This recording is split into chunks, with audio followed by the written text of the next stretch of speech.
Стой, головач, стой. Иди сюда. Опа! Фу! Так это самый добрый головач з усіх. Нічого собі, не взяв я його так хутко, поплив просто на ягоди і все. Так, давайте спочатку принаду достану. Там один, ох, бачите, один маленький гаплічок.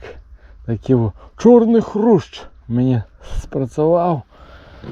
Во, такі ладные рыбины, сябры, водятся и ловятся у невеличкой белорусской речцы. Головень, ці головач, ці кленніще його називають. О, колькі іменаў у гэтага прыгажуна. Думаю, вы со мной згодны, что ён заслуговує свободу.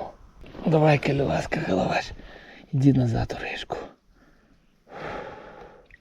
О, вочы вытарашчу ад здзіўлення.